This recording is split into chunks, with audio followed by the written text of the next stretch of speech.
Well, I think what that highlights is the need for dialogue. And I think, the question of trust is a subjective one as much as it is objective. That if you don't trust another party, it doesn't matter whether you should trust them, you have to actually feel it. Well, that's Professor Simon Usherwood, Professor of Politics and International Studies at the Open University.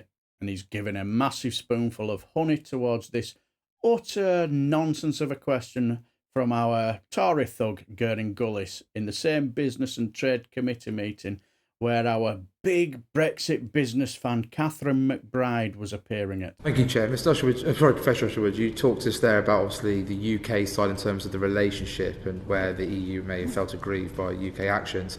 Would you accept that that could be on the other way around, that the EU, in terms of the implementation of the protocol, particularly when it came to Northern Ireland, would have obviously built a lot of mistrust, caused a lot of damage in essence between trade, between GB and NI, and that obviously that it's a two-way relationship and it can't all just be constantly put, as we read in our newspapers on the UK side, that the EU have to step up and also act in good faith. Wow, what an error. It might have escaped your notice, Gurning Gullis, but who were the ones who were desperate to leave the evil overlords of the European Union? I think that was us, wasn't it? Also, this is the deal that you voted for. Maybe you should have read it first before voting on it first. Just a thought. Because when I speak to some exporters and they're saying that they're taking stuff into the ports in different member states, they're meeting different charges on goods that are having to go. This is ceramics. Sorry to plug Stoke-on-Trent here, but this is ceramics that, when they're exporting into the member states, whether that be Italy or Spain, they're saying that they've got different forms to fill in. At times they're getting different payments they've got to make because obviously these member states are playing games in their terms with what they say with trade. The brass neck of the clown, eh?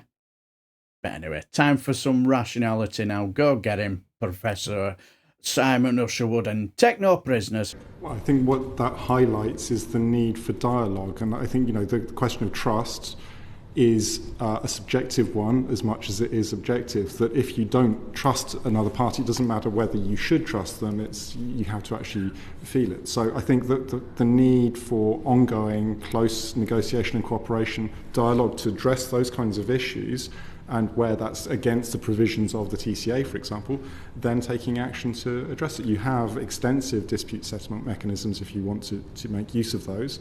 So again, it's two parties come to this, and I think that's maybe the key message of all of this, is that it's not just about going to be what the UK wants, it's about what the EU wants as well, and what they together can agree to do. You'd agree that the TCA review is better off being more of, like you say, a bring together of maybe when people have been banging heads against walls, rather than friends coming together once again. Use that to do technical changes, but to show stability to investors, that the TCA still holds a lot of strength, that obviously relationships are repairing or repaired in most cases, and that obviously there is now a forward-looking approach. Would that be, rather than anything big and bold in terms of, to follow on what Mr. Pawsey was saying earlier? Well, I think being friendly doesn't stop you being big and bold, but I think a constructive atmosphere is certainly much more productive than an antagonistic approach. And I think that's. Gullis, what is it you actually want? Do you want to be in the EU or out? Because you sound like somebody who wants Brexit in name only. Any Brexit regrets, Gullis? Also, the only ones who have seemed to be banging their heads together for the last few years has been this extreme Brexit Tory government. But Professor Usherwood is spot on, isn't he? If you want to have good trade negotiations and good relations, a little bit of honey goes a lot further than a gallon of vinegar, doesn't it? Eh? But what do you guys think? And if you want to watch more of our Gurning Gullis make a complete clown of himself, you might want to watch this video here. So it just leaves me to say, take care, my friends, and farewell.